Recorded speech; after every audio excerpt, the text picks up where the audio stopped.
Hello guys, this is Gajanan Gaware and today we will learn mensuration. Okay, this lesson is taken from class 8 CBSE. Okay, अब आप सोचेंगे sir 8 class का CBSE का हम mensuration पढ़ने जा रहे हैं, तो मेंसुरेशन होता क्या है? ओके, मेंसुरेशन एक ज्योमेट्री का पार्ट है. ज्योमेट्री पता है आपको, जहाँ पे एंगल, ट्रायंगल, स्क्वायर होता है, ठीक है, उसी का पार्ट है, उसे हम कहते हैं मेंसुरेशन. अब मेंसुरेशन में क्या क्या आता है? मेंसुरेशन मीनिंग होता है मेजरमेंट, ठीक है. इसका अगर आप मीनिंग निकालते जाओगे तो आपको एक मिलेगा क्या? मेजरमेंट. अब मेजरमेंट क्या है? क्या किसी चीज को नापना. ओके, अगर आप कोई भी चीज लेते हो उसे एक नाप होता है, इसकी एक वैल्यू होती है, उसका मेजरमेंट यानी होता है मेंसुरेशन. तो कुछ परफेक्ट या एक स्पेशल हमारे पास जो ज्योमेट्रिकल डायग्राम होते हैं उनके बारे में आज हम पढ़ने जा रहे हैं. तो ठीक है, तो सबसे पहले तो मैं इसमें क्या क्या होता है, मेंसुरेशन में कौन कौन से डायग्राम आने वाले, क्या क्या होता है. सबसे पहले मेंसुरेशन 2 पार्ट में डिवाइड किए जाएंगे हम, ठीक है. एक होता है 2 डायमेंशनल, 2D का मीनिंग होता है 2 डायमेंशनल, और 3D. अब बहुत बच्चे तो 3D के बारे में बहुत सुना होगा. 3D, हाँ सर, हमने 3D मूवीज देखी है, 3D क्लिप्स देखी होती है, 3D कोई तो मतलब जो इमेज होती है वो देखी होती है, ठीक है. तो 2D नहीं पता होता है, ठीक है. बहुत बच्चों को 3D नाम से, अब क्योंकि हमने और डेली लाइफ में ये यूज होता है, ये इसका इस्तेमाल दिखता नहीं, मगर ये भी है, ये भी डेली लाइफ का एक मतलब पार्ट है. जैसे कि 2D मैंने कहा, मैंने बोर्ड पे जो मैं कुछ कर रहा हूँ ये 2 डायमेंशनल बन रहा है आपका. मैं इस बोर्ड पे एक बॉक्स बना दिया, मैंने कुछ एक डायग्राम बना दी. इस डायग्राम को आप कहेंगे क्या? 2 डायमेंशनल. अब 2 डायमेंशनल का मीनिंग ये होता है क्या? सिर्फ 2 वैल्यूज होंगे वहां पे. कितने वैल्यूज होंगे भाई? 2 वैल्यूज. अब वैल्यूज यानी कौन सी होती है? एक पेरीमीटर, मतलब उसकी एक मेजरमेंट की 2 वैल्यूज बनेंगे. जैसे यहाँ पे देखा मैंने, एक होती है मेरे पास ब्रेथ, एक होती है लेंथ. अगर इसको मैं लेंथ पकड़ता हूँ, इसको ब्रेथ पकड़ू, ठीक है. एक होता है एल और बी, हम इससे काउंट करते हैं, लेंथ और ब्रेथ बोलते हैं. ओके, लेंथ और ब्रेथ क्या? यहाँ पे 2 ही वैल्यू मिल रहे हैं आपको, 1 2, ये तो इक्वल ही रहेगा, ठीक है. तो यहाँ पे 2 ही वैल्यू, इसलिए हमको ये 2 डायमेंशनल में काउंट हो जाती है. और तीसरी होता है 3rd डायमेंशनल. अब 3rd मीनिंग का, उसमें तो 3 पेरीमीटर या 3 पैरामीटर्स होने चाहिए. पैरामीटर अब कौन से? अब देखो, जैसे मैंने यही बॉक्स निकाल दिया, आपने एक क्यूब का नाम सुना होगा, ठीक है. एक क्यूब का नाम सुना है, ऐसे कुछ तो जो आपने देखा होगा. अगर आप इसे देखते हो तो बिल्कुल 3D की तरह दिखता है, मतलब ये ऐसा लगता है बिल्कुल रियल में होगी, ठीक है. जो रियल व्यू आपको दिखाई देता है, जैसे मैं दिख रहा हूं तो मेरे 3 पार्ट आपको दिखे, बैक साइड नहीं दिखेंगे सिर्फ, मगर मेरे 3 व्यूज जो 3 एंगल के आपके व्यूज होंगे वो आपको दिखाते. कोई भी चीज आप देखते हो लाइव में, ओके, वो होती है हमारी 3D में, ठीक है. तो 3D में कैसे? देखो, ये इसको मैं देख सकता हूं. अब ये बात तो सही है कि ये वाला पार्ट दिखाई नहीं था, जैसे मैं इसको डार्क अगर करूंगा तो इसका ये वाला पार्ट नहीं दिखा, मगर 1 2 ऊपर नीचे के 3 पार्ट तो आपको इजीली दिख जाते, इसलिए 3D में काउंट होता है. अब यहाँ पे बोलेंगे सर 3 पैरामीटर कौन कौन से होंगे, तो देखिए यहाँ पे भी लेंथ होती है, ब्रेथ होती है और एक हाइट होती है. एक ऐड हो गया, यहाँ पे लेंथ थी, ब्रेथ थी, वो 2 डायमेंशनल में काउंट हो गया. मगर यहाँ पे देखिएगा लेंथ भी है, ब्रेथ भी है, हाइट भी है, तो 3 पैरामीटर मुझे यहाँ पे काउंट किए मैंने, तो ये बन गई मेरी 3 डायमेंशनल. ओके, तो चलो सबसे पहले हम 2 डायमेंशनल के बारे में पढ़ेंगे. तो 2 डायमेंशनल में क्या क्या होता है सर? 2 डायमेंशनल में हम कौन कौन सी डायग्राम काउंट किए जाएंगे? अब आपने बहुत सारे बच्चों ने नाम भी सुना होगा. क्या? सबसे पहले तो मैं स्क्वायर पे ही आता हूं. तो सबसे पहली मेरी डायग्राम होगी स्क्वायर, ठीक है. सबसे पहले स्क्वायर के बारे में जान लेंगे. स्क्वायर किसे कहते हैं? जिसके चारों साइड, ठीक है, स्क्वायर को 4 साइड होते, जैसे कि मैंने यहाँ पे लिख दिया, ये होगी मेरी डायग्राम स्क्वायर की. आप बिल्कुल, इसका मीनिंग होता है, ये जो मैं 2 लाइंस के डॉट बना रहा हूं, ठीक है, इसका मीनिंग होता है आपकी ये चारों साइड इक्वल होगी. इसको इस साइड को मैं नाम दे दूंगा ए ए ए ए. अब ए मैंने क्यों दिया? क्योंकि all side are equal. Okay, क्या होता है यहाँ पे? All sides are equal. Okay, तो मुझे पता लग गया स्क्वायर किसे कहा जाता है भाई? जिसको 4 साइड्स होते हैं और 4 साइड उसके क्या होती है? इक्वल होते हैं. और दूसरी बात, अब सर आपने तो ऐसे कहता, तो फिर मैं ऐसे वैसे भी डाले को भी कह दूं क्या, अगर उसके चारों साइड इक्वल होंगे तो? अब इसको मैं स्क्वायर कह सकता हूं क्या? नहीं. तो फिर से एक मेरा रूल है, कौन सा? और प्रॉपर्टीज होती है स्क्वायर की. कौन कौन सी प्रॉपर्टी? ये तो फर्स्ट प्रॉपर्टी हो गई. क्या क्या मैंने कि all sides are equal. Second, okay, all angles, ठीक है, ऑल एंगल्स आर 90 डिग्री. इसका मीनिंग क्या होगा? 90 डिग्री का मीनिंग, ये यहाँ पे जो एंगल बनेंगे, ये मेरे चारों एंगल, ठीक है, ये चारों के चारों एंगल मेरे कितने डिग्री के होने चाहिए? 90 डिग्री के होने चाहिए, तब जाके मेरा ये परफेक्ट स्क्वायर की डेफिनेशन बन जाएगी. क्या मैंने कहा फिर से एक बार, ऑल साइड आर इक्वल होंगे, किसके भाई? स्क्वायर के. दूसरी प्रॉपर्टी क्या कहती है? कि ऑल एंगल्स आर 90 डिग्री के होंगे. बस अगर ये 2 प्रॉपर्टी फॉलो करने वाली कोई भी आपके पास इमेज आ जाए या डायग्राम आ जाए, आप आंख बंद करके कह देंगे कि भाई वो स्क्वायर होगी. ठीक है, क्या कहा मैंने, ये दो प्रॉपर्टी फॉलो करने वाली कोई भी अगर ज्योमेट्रिकल फिगर आपके सामने रख देंगे तो आप आंख बंद करके कह सकेंगे कि सर वो वाली इमेज या वो डायग्राम होगी वो मेरी स्क्वायर होगी। ठीक है, तो मैंने तो कह दिया कि स्क्वायर होगा। चलो अब यहाँ पे किस किस की जरूरत है, हम मेजरमेंट की बात कर रहे हैं, मेंसुरेशन की बात कर रहे हैं। तो मेजरमेंट क्या होगा भाई, आपने बहुत बच्चों ने नाम सुना होगा सर, पेरीमीटर एक नाम सुना है। ठीक है, होता है पेरीमीटर और एक होता है एरिया। ठीक है, अब ये दोनों चीजें पढ़ने के लिए आपको मैं यहाँ पे बताता हूँ। पेरीमीटर यानी किसी भी चीज की बॉर्डर, यहाँ पे एक आपने डेली लाइफ में लिख देते, ओके, बॉर्डर, ओके, मूवी वाला बॉर्डर नहीं, बॉर्डर यानी क्या होता है, कोई भी, जैसे आप किसी घर बनाते हो, घर को एक वॉल कंपाउंड बोलते हैं, ओके, फेंसिंग, ओके, उस टाइप से अगर ये कोई तुम्हारी डायग्राम की, मैंने जो शैडो किया, ये पेन से जो मार्किंग की है ना, यही इस डायग्राम की क्या हो जाएगी भाई, बॉर्डर हो जाएगी ना। जो मैंने पेन से मार्क किया, ब्लू वाली लाइन दिखाई दे रही है, इसे ही मैं काउंट करूंगा, ना कि अदर चीज को। ठीक है, मगर यहां से मैंने ऐसे देखो पेन यहां पे घुमा रहा हूं मैं, तो ये वाली चीज है मेरी पेरीमीटर यानी बॉर्डर, किस डायग्राम की, स्क्वायर की। तो इस स्क्वायर की बॉर्डर मुझे लिखना, मतलब पता लगे कि ये बॉर्डर ही यानी क्या होती है भाई, मेरी पेरीमीटर होती है। लोकल लैंग्वेज में तो समझ लिया। अब क्या सर, पेरीमीटर कैसे फाइंड आउट करते हैं, सिंपल सी बात है, मैं क्या करता जाऊंगा सर, ऐड करता जाऊंगा, इनकी कोई तो वैल्यू होगी ए, तो मैंने इसको ऐड कर दिया, क्या, ए प्लस ए प्लस ए प्लस ए, कितने, 4 ए है ना, 1 2 3 4, चारों की मैंने एडिशन कर दी, कितने ए हो गए भाई, ये तो बन गए 4a, कितने बन गए मेरे, 4a बन गए। तो मेरा फार्मूला क्या बना फिर, perimeter of square, perimeter of square क्या होगा, आपको अब ये रटना ही है, आपको क्वेश्चन में अब इतनी मेथड नहीं पूछेगी, स्क्वायर का फार्मूला बता देना आपको जरूरी है, क्यों, स्क्वायर का पेरीमीटर पूछेगा, ना कि आपको इतना सारा लिखना पड़ेगा। ठीक है, मुझे क्या याद रखना है कि पेरीमीटर ऑफ स्क्वायर होता है भाई 4a। अब a यानी क्या है भाई, साइड, मैंने यहां पे लिख दो, वेयर a, ये क्या है, साइड है, किसकी साइड है, इस स्क्वायर की साइड है। ठीक है, इसलिए मैंने यहाँ पे a काउंट किया, क्यों a काउंट किया, क्योंकि आप नहीं तो यहाँ पे आप बहुत बच्चे ऐसे लिख सकते हैं, 4 इंटू साइड भी लिख सकते हैं, a यानी साइड ही होता है, तो आप लिख सकते हैं, आपको चाहे तो आप इसको 4 इंटू साइड इसी फॉर्म में भी लिख सकते हो। ठीक है, तो पेरीमीटर समझ में आया, पेरीमीटर यानी बॉर्डर होती है, जो मैंने यहाँ पे दिखाई दी। अब नेक्स्ट आ जाएगा एरिया। एरिया किसे कहते हैं, जो मेरे बॉर्डर के अंदर जितना भी ये स्पेस दिखाई दे रहा है, मैं शेडेड कर रहा हूं, अभी ये लाइन से शेडेड कर रहा हूं। ठीक है, ये मैंने बॉर्डर के अंदर जितनी भी स्पेस बची थी, उस स्पेस को मैंने जो शेडेड किया लाइन से, वो वाला स्पेस यानी मेरा होगा एरिया। कंफ्यूज है ना, बहुत बच्चे के पेरीमीटर और एरिया में कंफ्यूज हो जाता है, क्यों कंफ्यूज होते पता नहीं, मगर सिंपल सा एक फंडा है इनका, जो भी किसी चीज की बॉर्डर होती है तो उसे तुम पेरीमीटर कहते हैं, और उसके अंदर की जगह, ये वाली जगह खाली वाली, ठीक है, जैसे आपने बहुत सारा ग्राउंड देखा होगा, ग्राउंड को क्या होती है भाई, एक वॉल कंपाउंड होती है। अब वॉल कंपाउंड को हम एरिया समझ लेंगे क्या, नहीं, किसी कोई पूछता है कि कितना बड़ा ग्राउंड है, तब आप क्या वॉल कंपाउंड का साइज बताते हो क्या, नहीं, आपको बताना होता है इस अंदर की जगह का मतलब नाप बताना होता है। ठीक है, अब आपने देखा होगा मैंने कहा एरिया, एरिया ने क्या, जो हमारी बॉर्डर है उस बॉर्डर के अंदर आने वाली जो स्पेस होती है उसे कहेंगे क्या, एरिया। अब सर इसको कैसे फाइंड आउट करेंगे, ठीक है, अब तो सिंपल सी बात है, कभी भी एरिया किसी भी चीज का निकलना, आपने घर में देखे होगी बहुत सारे इंजीनियर, आप बोलते कि सर इसका इस्तेमाल होगा क्या, हाँ फ्यूचर में काम में आएगा, जब आप इंजीनियर बनोगे आपके घर के जो टाइल लगे होते हैं, ओके, ये टाइल कैसे काउंट किए जाते हैं आपको पता नहीं होता, आप जब ये पढ़ते हो ना मेंसुरेशन, तब आपको पता लगे कि सर हाँ इस टाइप से काउंट, वो इंजीनियर पहले ही बता देता है कि आपके घर में कितने टाइल लगने वाले हैं। कैसे पता लगाता है मालूम है, अगर आपकी कोई रूम होगी इस फॉर्म में होगी, ठीक है, किस फॉर्म में, स्क्वायर फॉर्म में होती है, तो वो बंदा बोल देगा कि भाई इस स्क्वायर रूम में इतना एरिया, उसको क्या पता होता है, उस रूम का एरिया पता होता है, उस एरिया के हिसाब से वो क्या करता है, जितने टाइल लगेंगे वो काउंट कर लेता है। ठीक है, मैं बता दूंगा कैसे काउंट करना आते।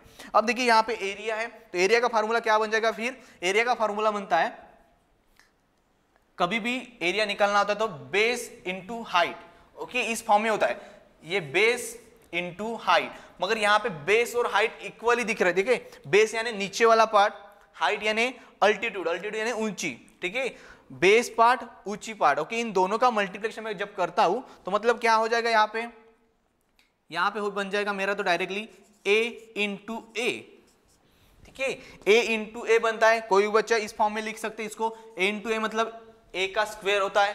अब सर a क्या होता है, साइड होता है, तो आप दूसरा भी फार्मूला यूज कर सकते हैं, मतलब इस फॉर्म में भी यूज कर सकते हैं, एरिया क्या होगा, साइड इंटू साइड, मतलब क्या हो जाएगा भाई, साइड का स्क्वायर बन जाएगा।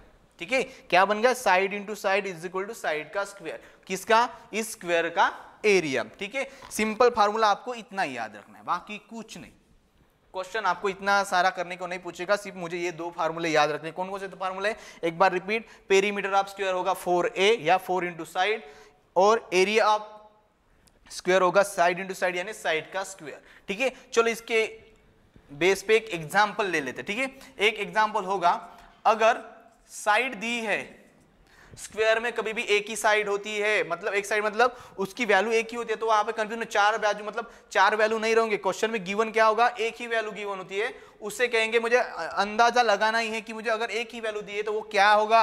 मेरा स्क्वायर ही होगा। ओके, अगर अलग अलग वैल्यू देते तो अलग डायग्राम बनते थे, अगर एक ही वैल्यू दी मुझे क्वेश्चन में तो वो क्या है? मेरी साइड है। अब देखो साइड कितने थी, मैंने कह दिया कि 4 सेंटीमीटर है, मुझे साइड दिए, मुझे निकालना है पेरीमीटर, ओके, और एरिया। मुझे क्या निकालना है? पेरीमीटर एंड एरिया निकालना है। अब मेरे पास तो डायरेक्टली फार्मूले में क्वेश्चन में डायरेक्ट पूछ रहा हूं कि मुझे पेरीमीटर चाहिए, एरिया चाहिए, और साइड ऑलरेडी दी है, तो मेरे पास यही दो फार्मूले बने हैं, तो फार्मूले में लगा दूंगा। तो पेरीमीटर इज इक्वल टू क्या होगा? ठीक है, perimeter is equal to 4 into side, ऐसा कुछ तो मैंने नाम सुना है, ये तो मेरा फार्मूला था 4 इंटू साइड। तो मेरे पास 4 इंटू साइड है, साइड की वैल्यू मेरे पास दी है, तो 4 इंटू 4 कितना होगा भाई? 16 सेंटीमीटर। ठीक है, कितना हो गया? 16 सेंटीमीटर। अब यहाँ पे यूनिट बहुत इंपॉर्टेंट रोल करेगा। देखिए सेंटीमीटर है, ध्यान में रखना सेंटीमीटर ही होगा कब? पेरीमीटर के वक्त। अब एरिया पे आ रहा हूं। ठीक है, एरिया इज इक्वल टू क्या होगा? Side into side. Side into side यानी क्या होता है भाई? साइड का स्क्वायर ही होता है ना। तो अगर आपको इस टाइप से नहीं पता तो 4 इंटू 4 ही लिखा करो, 4 इंटू 4। अब यहाँ पे 4 इंटू 4 कितना होता है? यहाँ पे भी होता है 16।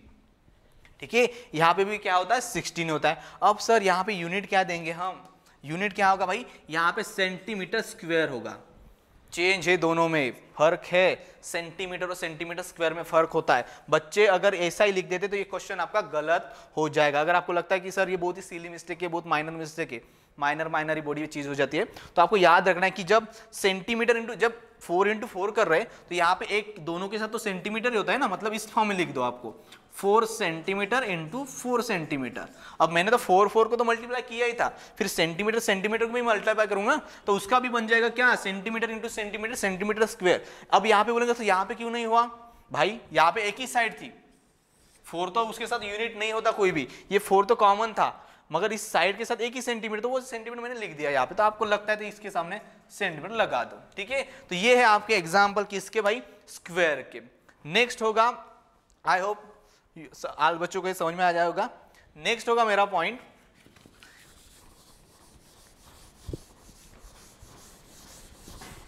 रेक्टेंगल। ठीक है, अब बहुत बच्चों ने नाम सुना रेक्टेंगल, रेक्टेंगल की प्रॉपर्टीज क्या है सब माइंड में रियलाइज करो, क्योंकि आपका ये बेसिक ही पार्ट है जो आपको 6-7 में पढ़े होंगे, मगर फिर भी। ठीक है, नेक्स्ट मेरा पॉइंट होगा क्या? रेक्टेंगल। अब क्या होता है भाई रेक्टेंगल का मीनिंग? ये दूसरा पॉइंट है हमारा रेक्टेंगल। ठीक है, मैं यहां पे डायग्राम बना दे रहा हूं।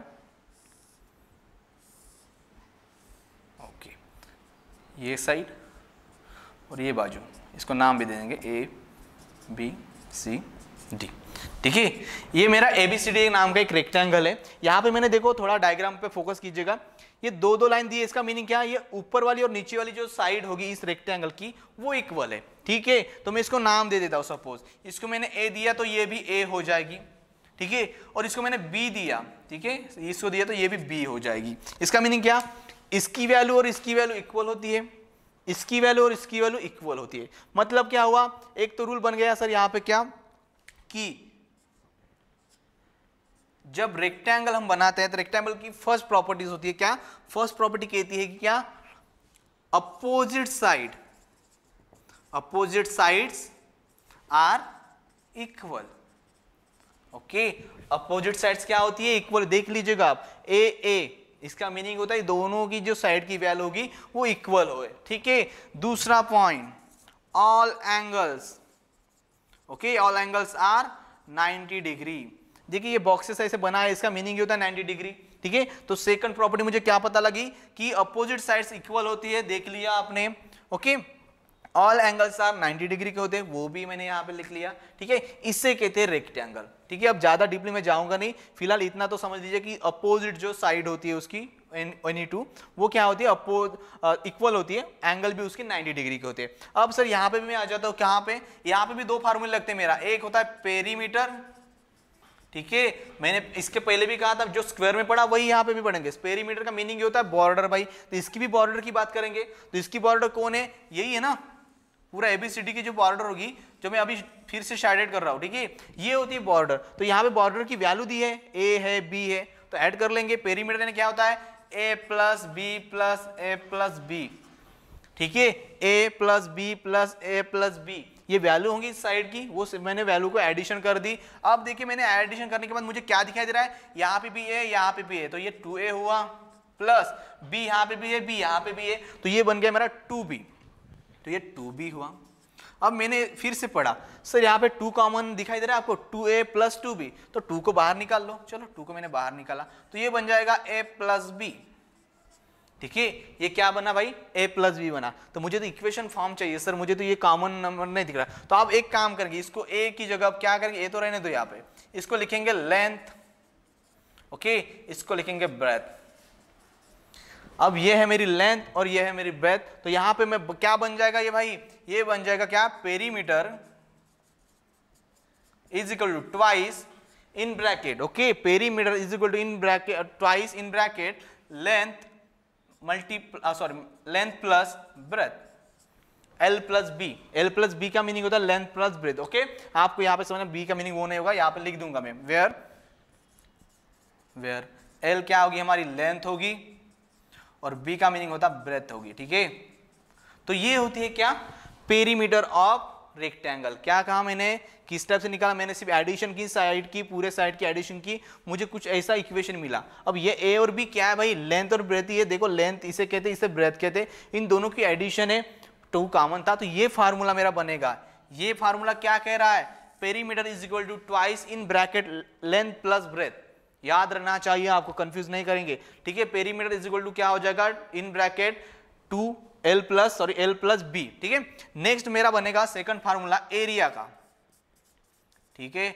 अब एरिया क्या कहेगा भाई, एरिया मैंने पहले कहा था, बेस को मल्टीप्लाई करो हाइट से, कोई भी डायग्राम आपको मिल जाए उसको कभी भी बेस से लेकर हाइट को मल्टीप्लाई कर दो, आप अपने आप फार्मूले बनाना सीख जाओगे। फार्मूले कभी कभी याद रखने से अच्छा बनाना सीख लीजिएगा।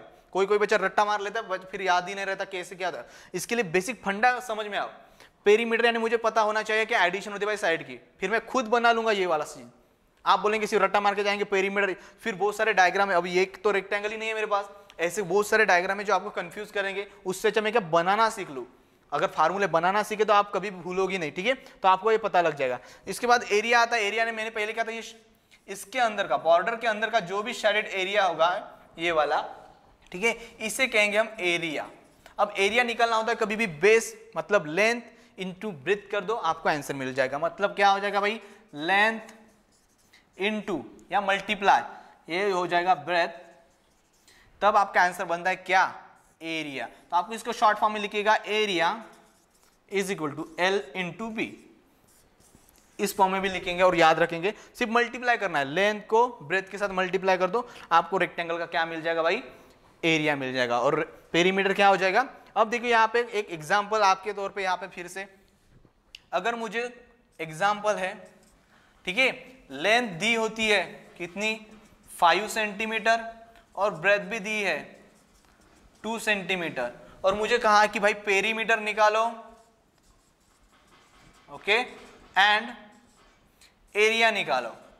अब यहां से तो मुझे पता लग गया सर क्या, लेंथ और ब्रेथ है, मतलब वो रेक्टेंगल है मेरा, ठीक है। मैंने इसके पहले एग्जांपल में सिर्फ एक ही वैल्यू दी थी, तो वो एक ही वैल्यू देख के मुझे समझ में आया था वो स्क्वायर के लिए था। अब यहाँ पे 2 वैल्यू दिखाई दे रही है, तो 2 वैल्यू किसके लिए होती है, इस रेक्टेंगल के लिए होती है। अब रेक्टेंगल के 2 वैल्यू अलग अलग है, कभी कभी इक्वल भी हो जाते हैं, ऐसी बात नहीं, मगर इक्वल अगर बनते हैं तो वो बन जाएगा मेरा स्क्वायर। मैंने इस फॉर्म में दे दिया होता अगर कि ये भी 5 है, तो आप एज्यूम करके देखो ना, अगर 5 लेंथ और ब्रेथ 5 होती तो वो क्या बन जाएगा, बिल्कुल स्क्वायर ही बन जाता ना, वो रेक्टेंगल ही नहीं होगा, फिर प्रॉपर्टी फॉलो ही नहीं करेगा, क्योंकि प्रॉपर्टी का मीनिंग ही क्या है उसका, अपोजिट साइड इक्वल होनी चाहिए। यहाँ पे तो चारों साइड इक्वल बन गए मेरे, तो ये तो प्रॉपर्टी गलत बन जाती है, तो ये मेरा आंसर कभी भी ऐसा नहीं होगा, मतलब क्वेश्चन इस टाइप से पूछेगा ही नहीं। आपको क्वेश्चन पूछेगा किस टाइप से, यहाँ पे थोड़ी तो चेंज होगी, मतलब यहाँ पे मैंने 2 लिख दिया, लेंथ मेरी 5 सेंटीमीटर, ब्रेथ मेरी 2 सेंटीमीटर, पेरीमीटर निकालना है, एरिया भी निकालना है। तो मेरे पास फार्मूले डायरेक्टली है क्या भाई, पेरीमीटर ओके, पेरीमीटर का फार्मूला क्या होता है इसके लिए, मैंने बोल दिया सर 2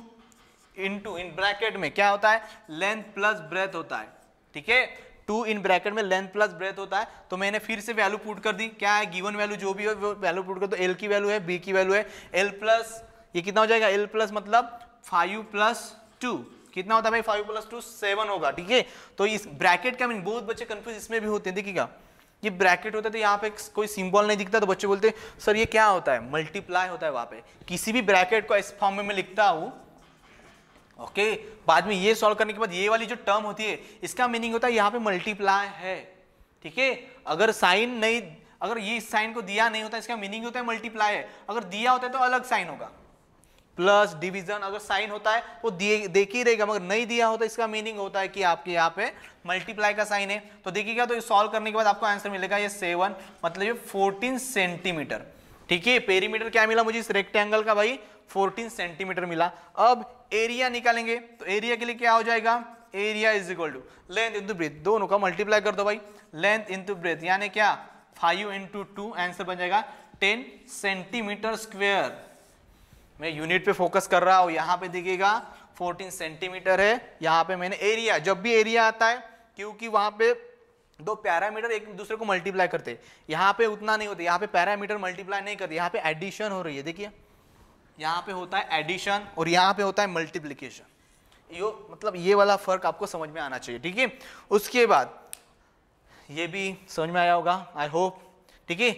नेक्स्ट मैं आगे जा रहा हूँ, थर्ड है हमारा ट्रायंगल, ठीक है गाइस, थर्ड अब ट्रायंगल है। अब बोलेंगे सर ट्रायंगल की तो टाइप यहाँ पे पढ़ना नहीं है, मैंने इसके पहले जिन बच्चों को डाउट होते हैं वो प्लीज बेसिक वाला पढ़िएगा जो हमने क्लास ली है इसके बेस पे, ठीक है। अब मेरा जो पॉइंट आ रहा है, थर्ड पॉइंट है मेरा ट्रायंगल। थर्ड क्या कहता है, ट्रायंगल। अब सर ट्रायंगल की तो बहुत टाइप है, उसी के हिसाब से भी काम कर सकते हैं, मगर आपको सिर्फ एक नॉर्मल ट्रायंगल की बात की, यहाँ पे ट्रायंगल के मैंने उसके पहले ट्रायंगल पढ़ाए थे, जैसे आइसोस्केल ट्रायंगल होता है, ऑब्टूस होता है, राइट एंगल ट्रायंगल होता है, ठीक है। हमको उतने सारे ट्रायंगल के वेराइटीज नहीं पढ़नी, सिर्फ ट्रायंगल मतलब जो कॉमन नेम है ट्रायंगल का। अब ट्रायंगल क्या होता है भाई, एक ऐसा कुछ तो बना दीजिएगा, ठीक है, ये होता है ट्रायंगल। अब सर ट्रायंगल के लिए क्या करेंगे, एक हाइट तो चाहिए, कभी भी मैंने एक बहुत बार कहा ये एच से काम करेंगे, ठीक है। इसको नाम देंगे ए बी सी, ये कोई तो बड़ा ट्रायंगल था जिसको मैंने नाम दिया ए बी सी। अब ट्रायंगल की तो तीनों साइड इक्वल तो बनाएंगे नहीं क्योंकि हमने ट्रायंगल की बात की है, तो मैं इसको अगर नाम दे देता हूँ ए बी सी, ठीक है, इनको मैंने नाम दे दिया ए बी सी, हाइट भी दे दी एच, एच यानी क्या हो जाएगी मेरी हाइट होती है, ए बी सी यानी उन साइड की वैल्यू होती है। अब सर ट्रायंगल पढ़ रहे हैं, ट्रायंगल के पढ़ने के लिए फिर से यहाँ पे वही फंडा लगा देंगे, पेरीमीटर यानी क्या होता है भाई, वही बॉर्डर। चलो बॉर्डर देखो, ये वाली बॉर्डर, ठीक है, इस बॉर्डर को कहते हैं पेरीमीटर। अब पेरीमीटर में क्या किया जाता है भाई, एडिशन ही होती है, कभी भी उस बॉर्डर की एडिशन मतलब उसकी वैल्यू की, तो ए है बी है सी, इसकी एडिशन ही होगी ए प्लस बी प्लस सी, ओके। अब देखिएगा यहाँ पे साइड प्लस साइड इस फॉर्म में होता है, मगर आप एबीसी फॉर्म में रख दो, आपको याद रह जाएगा अच्छे से। क्यों, क्योंकि इन ट्रायंगल में कभी दो साइड की वैल्यू इक्वल होती है, कभी तीनों साइड अलग अलग, यहाँ पे मैंने अलग अलग काउंट किए, इसलिए मैंने कहा ट्रायंगल के बहुत ही टाइप होते हैं, मगर फिर कॉमन लेके चलेंगे, तीनों साइड अलग अलग है तो मैंने इस फॉर्म में लग दिया ए प्लस बी प्लस सी, क्या होगा, तीनों साइड की एडिशन, इसे कहते हैं पेरीमीटर ऑफ ट्रायंगल, ठीक है, इसे कहते हैं पेरीमीटर ऑफ ट्रायंगल। अब मैं आता हूँ डायरेक्टली एरिया पे, ठीक है, एरिया ऑफ ट्रायंगल क्या कहता है भाई, फिर यहाँ पे थोड़ा अलग फंडा है। अब सर क्या करेंगे, यहाँ पे मैंने आगे जो हमने रेक्टेंगल पढ़ा था या स्क्वायर पढ़ा था वहां पे डायरेक्टली बेस इनटू हाइट को मल्टीप्लाई किए थे, मगर यहाँ पे क्या हो रहा है, आपने मुझे डायग्राम पे मैंने फोकस किया, एक ट्रायंगल दो पार्ट में डिवाइड हो रहा है, देखो मैंने बीच में से उसको तोड़ डाला तो ये आधा पार्ट वो भी आधा पार्ट दिखाई दे रहा है आपको, इक्वल पार्ट में डिवाइड हो रहा है, तो कुछ तो फंडा, इक्वल पार्ट का मीनिंग होता है हाफ। ये जो एच मैंने बना दिया है ना, ये क्या कर रहा है, इसको इस ट्रायंगल को दो पार्ट में डिवाइड कर रहा है, दो पार्ट यानी क्या, हमको जो एरिया मिलता है वो आधा पार्ट टाइप से होता है, जैसे मैंने लिख दिया यहाँ पे half into base into okay height, इस फॉर्म में क्या कह रहा है वो, half into base into height. Base कौन होगा, ये ए वाला बेस मतलब नीचे वाला पार्ट, हाइट कौन होगी, ये एच होगा। तो चलो इस फॉर्म में लिख लेते हैं इसको, किस टाइम में 1/2 मल्टीप्लाई बी इंटू एच, ठीक है, बी इंटू एच, तो इसको यहाँ पे थोड़ा इस फॉर्म में देता हूँ, बी ए ठीक है, इस फॉर्म में आपको समझ आ जाएगा। तो क्या हो जाएगा, बेस यानी बी होता है, हाइट यानी एच होती है, और मैंने हाफ क्यों लिखा, इसका बेसिक बहुत बच्चों को डायरेक्टली फार्मूला देते, ठीक है। एरिया ऑफ ट्रायंगल क्या होता है भाई, half into base into height, नहीं समझ में आना चाहिए हाफ क्यों आ रहा है, क्योंकि मैंने जब एच बनाया तो वो मेरा ट्रायंगल दो पार्ट में डिवाइड होगा, इसलिए वो हाफ हो जाता है, ठीक है। तो ये बन गया मेरा फार्मूला क्या भाई, area of triangle half into base into height. अब इस पे भी एक एग्जाम्पल ले लेंगे, चलो क्या होगा एग्जाम्पल, क्या कहेगा, एग्जाम्पल में दिया होता है सिर्फ हाइट होती है 5 सेंटीमीटर, ओके, और बेस दिया होता है, ठीक है। यहाँ पे हाइट होगी और बेस होगा, बाकी कुछ नहीं दिया होता है। बेस होता है मेरी सपोज 6 सेंटीमीटर, ये होगा। मुझे क्या निकालना है, पेरीमीटर, सॉरी पेरीमीटर में तीनों साइड देनी पड़ेगी, ठीक है। हाइट है, बेस है, तीन साइड लेंगे यहाँ पे, ओके। साइड 1 कहेंगे इसको, अगर साइड 1 देता हूं मैं, बेस साइड 2 5 7 इस फॉर्म में लिखेंगे, ठीक है।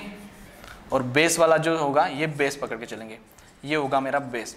मैंने जो भी ट्रायंगल लिया है उस ट्रायंगल के मेरे 3 वैल्यूज होंगे, ठीक है, 2 5 7, और मेरा बेस वैल्यू होगी 5 पे, मतलब जो यहाँ की वैल्यू होगी वो मेरी 5 है। अब मुझे निकालना है क्या भाई, पेरीमीटर, ठीक है। अब मुझे पेरीमीटर नहीं, पेरीमीटर का मेरा फार्मूला था जो साइड दी होती है उनकी एडिशन कर लो। अब साइड तो मेरे पास है, वैल्यू है साइड की 2 सेंटीमीटर, 5 इसको लिख दीजिएगा, ये सेंटीमीटर में है, तो मेरा क्या हो जाएगा 2 + 5 + 7 कितना बन जाता है 7, 2 + 7 2 + 5 7 7 + 7 14, तो ये बन जाएगा मेरा 14 सेंटीमीटर। मतलब पेरीमीटर ऑफ ट्रायंगल क्या मिला मुझे, मैंने सिर्फ साइड की एडिशन कर ली। उसके बाद area of triangle, area of triangle क्या कहेगा, एरिया ऑफ ट्रायंगल कहता है half into base into height, क्या कहता है मेरा, half into base into height, okay.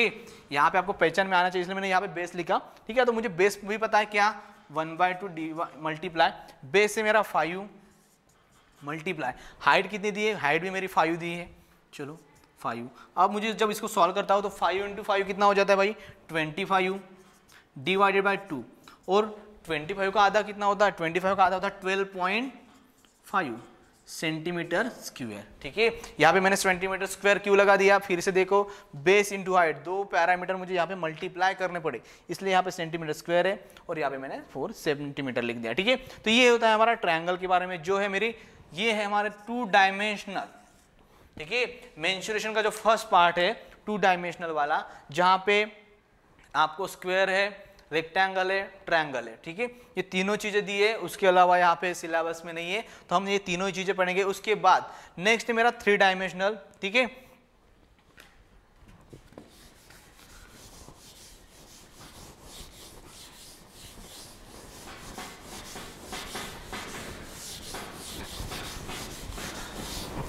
Okay चलो, अब देखिए काम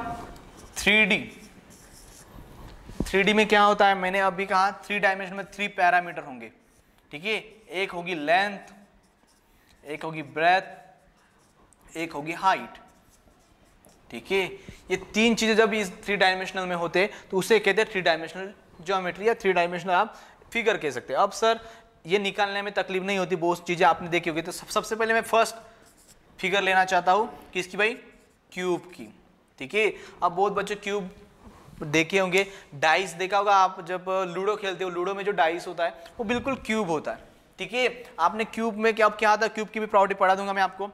क्यूब किसे कहते हैं, सबसे पहले मैं क्यूब यहाँ पे निकाल लेता हूँ, बहुत बच्चों को निकालना भी नहीं, क्या करेंगे, बिल्कुल 2 स्क्वायर बिल्कुल एक दूसरे को ऐसे इंटरेक्ट करने वाले निकाल लीजिएगा, ठीक है। बहुत बच्चे बोलते हैं कि सर ये क्यूब बिल्कुल 3D टाइप कैसे निकालते हैं। सबसे पहले एक स्क्वायर निकालो, उसके अंदर बिल्कुल ऐसा थोड़ा डिस्टेंस लेकर दूसरा स्क्वायर निकालो, फिर ये ज्वाइन करते देना, बस हो जाएगा आपका क्या, ये बन जाता है बिल्कुल 3D में आपका क्यूब, ठीक है। बहुत सिंपल वे, बच्चे ऐसे वैसे निकालने जाते तो ये लाइन अलग चलग जाती है, मतलब वो 3D जैसे दिखाई नहीं था। मगर आपको डायरेक्टली निकालना है तो बिल्कुल पहला एक स्क्वायर निकालो, उसके इंटरसेक्ट करके दूसरा स्क्वायर निकालो, ये लाइन जोड़ दो, आपको बिल्कुल अच्छा और देखने लायक ऐसा एक क्यूब बन जाएगा। इसको नाम भी दे दीजिएगा ABCD, इसको बहुत नाम होते हैं, बहुत साइड होती है, ठीक है। अब इसकी प्रॉपर्टीज क्या है, फिलहाल नाम तो नहीं देंगे, ठीक है। अब सर प्रॉपर्टी, फर्स्ट प्रॉपर्टी क्या हो जाएगी, फेसेस। यहाँ पे क्या क्या होते हैं भाई, फेस का मीनिंग होता है ये चेहरे उसके कितने होंगे, ये 4 और ये 2, मतलब 6 फेसेस होती है इसके, ये याद रखना, ठीक है। क्यूब में कभी भी 6 स्पेसेस होता है। अब सब 6 स्पेसेस से जाने दो, उससे पहले जो क्यूब बना होता है ना, वो किससे बना है, कुछ दिखाई दे रहा है? ये क्यूब बना होता है मेरा स्क्वायर से, ठीक है। यहाँ पे जो दिखा मैंने डार्क किया, मैं अलग पेन से डार्क करता हूँ इसको। आप देखोगे यहाँ पे तो आपको यहाँ पे दिखेगा क्या कि ये मेरा जो स्क्वायर की तरह दिख रहा है, ठीक है। जब मैं बहुत सारे स्क्वायर एक दूसरे को ज्वाइन करता हूं तो मुझे बन जाएगा क्यूब। अब स्क्वायर का तो प्रॉपर्टी मुझे पता थी, क्या थी स्क्वायर की प्रॉपर्टी की? All side are equal, okay. तो यहां पे भी मेरी बन जाएगी क्या? ऑल साइड आर इक्वल, क्यों भाई? क्योंकि यहां पे भी हमने स्क्वायर को ज्वाइन किया है, स्क्वायर की प्रॉपर्टी थी। दूसरी बात, ऑल एंगल्स आर 90 डिग्री, ये भी तो सही है। यहाँ पे भी तो एंगल तो 90 डिग्री के रहेंगे, ठीक है। अब यहाँ पे बन जाएगा क्या? और एक प्रॉपर्टी, कौन सी प्रॉपर्टी? यहाँ पे वर्टाइसिस नाम होता है, वर्टाइसिस और वर्टेक्स भी बोल सकते हैं आप। किसे कहते हैं? ये जो पॉइंट दिख रहे हैं आपको, ठीक है, ये वाले पॉइंट। कितने पॉइंट है भाई? अगर आप टोटल काउंट करोगे तो आपको टोटल ये 8 मिलेंगे, ठीक है। ये नीचे वाले 4, ऊपर वाले 4, ऐसे टोटल वर्टाइसिस कितने हैं हमारे पास? 8 है।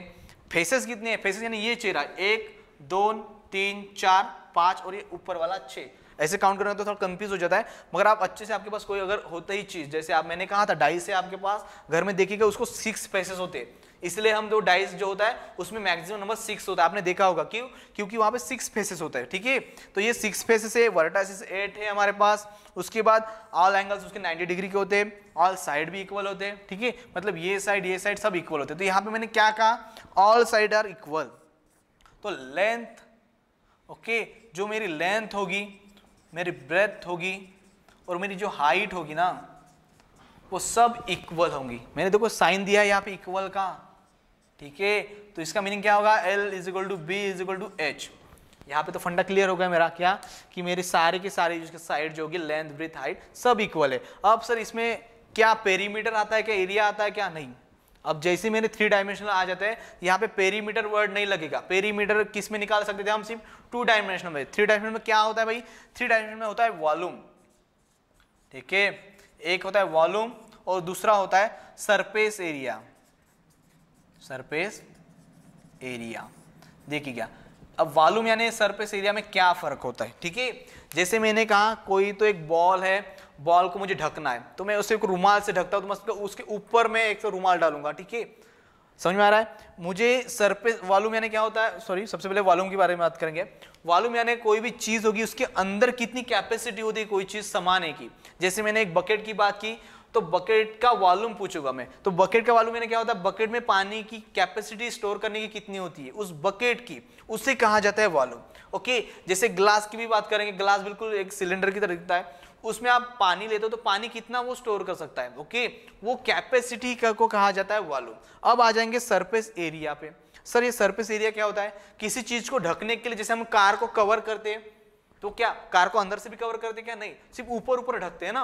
उसी टाइप से इस फिगर को ढकने के लिए जितनी भी चीज लगती है, जितना भी कोई लगता है मुझे मटेरियल, उसको कहते हैं सरफेस एरिया। सरफेस पे नाम सुना है, सरफेस, सरफेस यानी ऊपर ऊपर, ठीक है। हमने इसके पहले एरिया नाम सुना, तो एरिया उसके अंदर की जगह को कहा था, मगर यहाँ पे नहीं। यहाँ पे सरफेस एरिया किसे कहेंगे? बिल्कुल उसके ऊपर की एरिया को ढकने के लिए जो भी मुझे चीज लगेगी उसे कहते हैं सरफेस एरिया, और जितना भी एरिया होगा उसका। और वॉल्यूम यानी क्या होगा?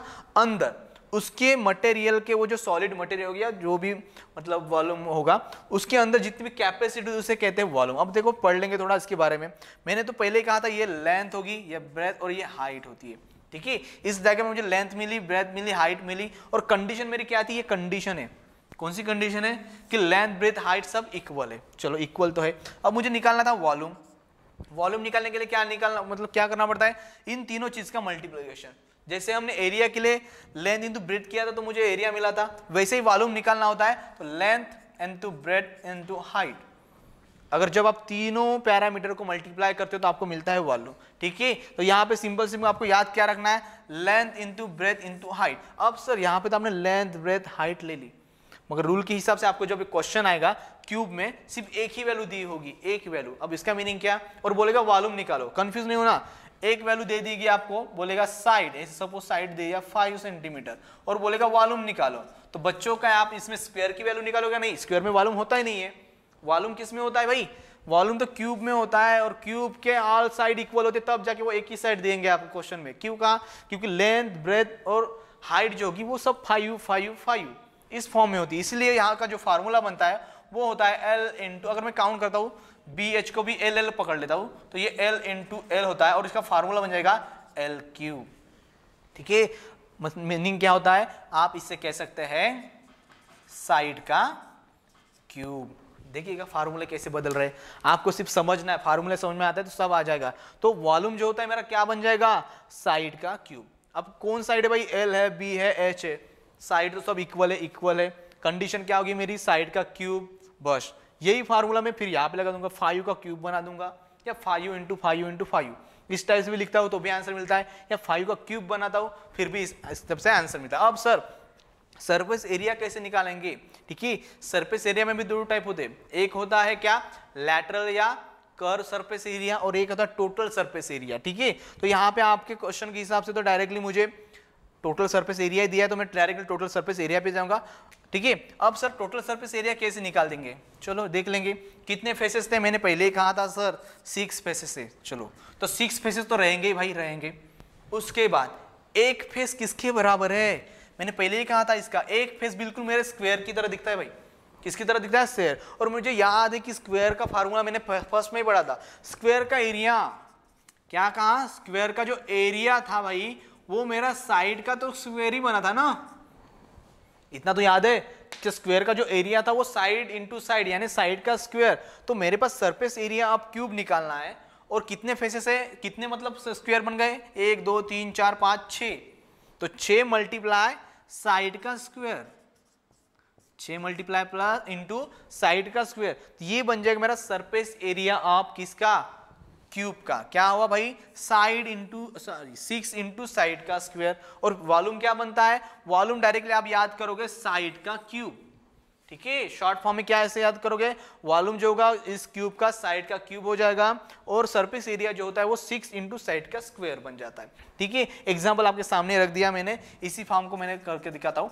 वॉल्यूम क्या बन जाएगा फिर? वॉल्यूम तो मैंने पहले ही कहा था, क्या होता है? साइड का स्क्वायर। अगर साइड दिया है उसका क्यूब करो ना आप।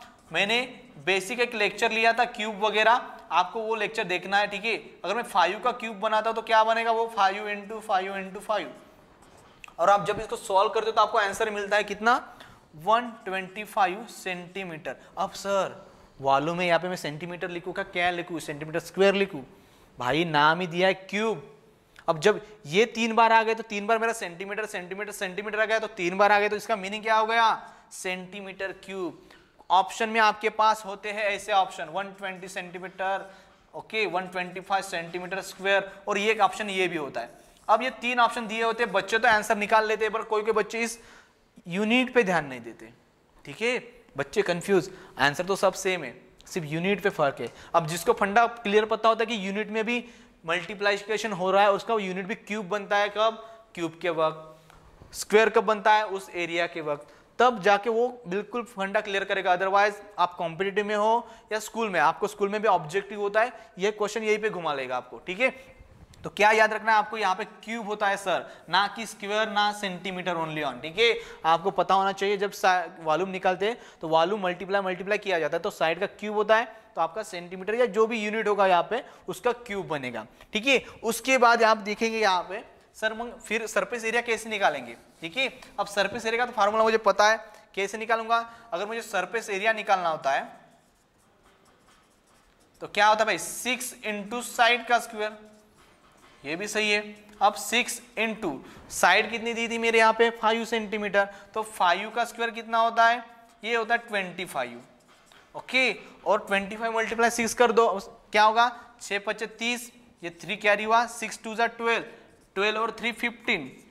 ओके, तो ये सेंटीमीटर क्या आ जाएगा? यहाँ पे आप देखेंगे साइड का स्क्वायर है तो क्या यूनिट आ जाएगा? सेंटीमीटर स्क्वायर यूनिट आ जाता है। ठीक है, तो 150 सेंटीमीटर स्क्वायर ये बनेगा surface area of this cube, and volume of this cube is 125 centimetre cube. ठीक है, इस टाइप से आपको प्रॉब्लम पूछे जाएंगे। उसके बाद अब क्वेश्चन बहुत बड़े बड़े भी रहते हैं, कैसे वो बाद में बता दूंगा मैं। नेक्स्ट है मेरा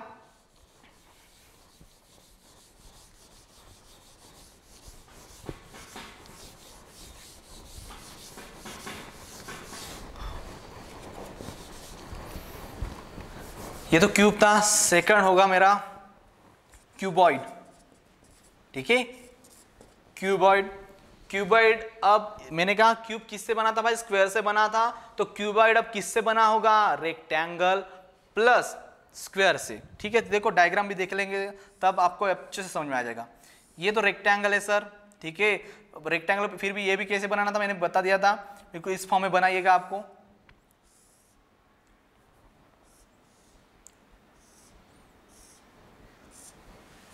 ठीक है, इस टाइप से बनाओगे तो आपको ये बन जाएगा क्या, एक क्यूबॉइड। क्यूबॉइड में क्या है, लेंथ है, ब्रेथ है, हाइट है, मगर कुछ तो फर्क दिखाई दे रहा है। यहाँ पे लेंथ, ब्रेथ, हाइट सब अलग अलग है। ठीक है, लेंथ भी अलग है, ब्रेथ भी अलग है, हाइट भी अलग है, तो यहाँ पे इक्वल नहीं, इक्वल होता तो वो क्यूबॉइड बन जाता है, यहाँ पे अलग अलग। अब सर यहाँ पे क्या दिखाई दे रहा है मुझे, लेंथ, ब्रेथ, यहाँ पे इतनी जगह देखोगे आप तो मुझे बिल्कुल रेक्टेंगल दिखाई देता है, और इतनी जगह देखोगे तो ये थोड़ा स्क्वायर की तरह दिखाई देता है। ठीक है, मगर फिर भी आपको इतना याद रखना है कि ये मुझे रेक्टेंगल से बना के मिलता है, कौन, क्यूबॉइड। अब इसका मैं डायरेक्टली फार्मूले पे आता हूं, क्या होगा फिर इसका वॉल्यूम। सबसे पहले मैं वॉल्यूम की बात करूंगा। ठीक है, मैंने पहले कहा वॉल्यूम क्या होता है भाई, तीनों जो पैरामीटर उनका मल्टीप्लीकेशन कर दो आंख बंद करके, क्या हो जाएगा फिर, length into breath into height. अब वहां पे मैंने साइड का डायरेक्ट क्यूब बनाया था, किसमें, क्यूब में, क्यों, क्योंकि वहां पे ये तीनों चीज इक्वल थे, यहाँ पे इक्वल नहीं है। ओके, यहाँ पे मैं लिख दूंगा क्या, मेरी कंडीशन होगी all side are different. Okay, different values या डिफरेंट मेजरमेंट होता है, ऑल साइड्स आर इक्वल नहीं होते। वहां पे एक मेरी कंडीशन थी इक्वल, यहाँ पे इक्वल नहीं है, इसलिए मेरे जो लेंथ, ब्रेथ, जो हाइट होगी वो अलग अलग है। तो मेरा डायरेक्टली फार्मूला बनेगा क्या, किसके लिए, क्यूबॉइड के लिए, जो मेरा होगा L into B into H. ठीक है, उसके बाद मैं निकालना जा रहा हूं सरफेस एरिया। सरफेस एरिया, अब सरफेस एरिया के लिए किसने में क्या कहा था मैंने, सरफेस एरिया के लिए कितने फेसेस है उसके हिसाब से काम करते हैं। अब यहाँ पे देखोगे आप, ये फेसेस चार तो मेरे रेक्टेंगल की तरह दिखते हैं, ठीक है, और बाकी के दो होते वो बिल्कुल स्क्वायर की तरह, वो उस पर डिपेंड होता है। तो आप यहाँ पे सिर्फ क्या पढ़ोगे, वॉल्यूम ही पढ़ोगे। ठीक है, वो उसके हिसाब से आपको काम करना पड़ेगा कि किस टाइप से मेजरमेंट मिलता है। ठीक है, उसके बाद मेरा थर्ड है क्या भाई, सर्कल। अब ये सब लोगों को पता है सर्कल, ठीक है सर, ये सर्कल। अब सर्कल में क्या होता है, एक सेंटर पॉइंट होता है, इसको हम नाम दे देंगे, एक रेडियस होती है, ठीक है, और कभी कभी डायमीटर भी पता होनी चाहिए, होती है डायमीटर, इसको इस फॉर्म में लिखता हूं मैं। ठीक है, ये भी आर, ये भी आर।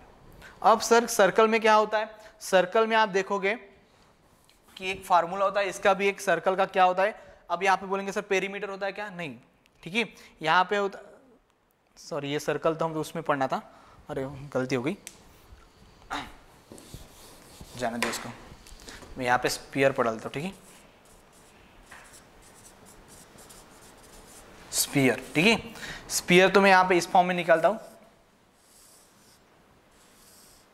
अब बहुत बच्चे कंफ्यूज होते हैं, स्फीयर और सर्कल में फर्क है। ठीक है, आपकी जो बैंगल्स होती है, मतलब कंगन होती है, वो होती है हमारी सर्कल होती है, और जो हमारा बॉल होता है, ठीक है, वो कौन सा भी बॉल हो, वो होता है हमारा क्या, स्फीयर। तो क्या फर्क है, बहुत बच्चे ने तो स्फीयर को भी वो बना देते, तो इसका मीनिंग है ये जो स्फीयर बना होता है हमारा बहुत सारे सर्कल से बना है। आप यहाँ पे देखोगे तो ऐसे ऐसे बहुत सारे साइकिल ऐसे रिंग की तरफ बनाएंगे, तब जाके एक मेरा क्या मिलेगा, मुझे स्फीयर मिलता है। ठीक है, तो सर्कल हमारे बैंगल की तरह होता है, और हमारा जो स्फीयर होता है वो बॉल की तरह होता है। अब इस स्फीयर में क्या, डायरेक्टली मैं फार्मूला देखूंगा, यहाँ पे भी एक रेडियस हो, क्यों, क्योंकि ये भी बनाया किससे बनाया होता है, ये भी हमारे सर्कल से बनाया है, तो इसका जो वॉल्यूम होगा, ठीक है, जो वॉल्यूम होता है वो होता है 4/3 पाई आर क्यूब।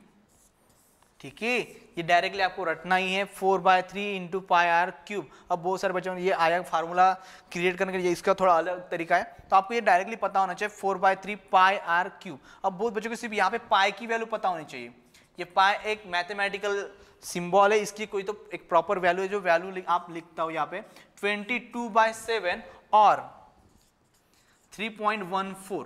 ठीक है, ये दो वैल्यूज है, आपको इन दोनों में से जो भी वैल्यू अच्छी लगे वो यहाँ पे इस्तेमाल कर सकते हैं। ठीक है, आपको गिवन रेडियस दिया होता है, ठीक है, आपको सिर्फ यहाँ पे एक रेडियस की वैल्यू डालनी होती है, मतलब इस स्फीयर में रेडियस की वैल्यू अगर आप डालते हो तो अपने आप ही ये आंसर मिल जाता है। ठीक है, किसका भाई, वॉल्यूम ऑफ स्फीयर का। अब वॉल्यूम ऑफ स्फीयर के बाद उसका क्या होता है, surface area, surface area of sphere, वो भी क्या आता है भाई, सरफेस एरिया ऑफ स्फीयर, इसको कहते हैं 4 पाई आर स्क्वायर।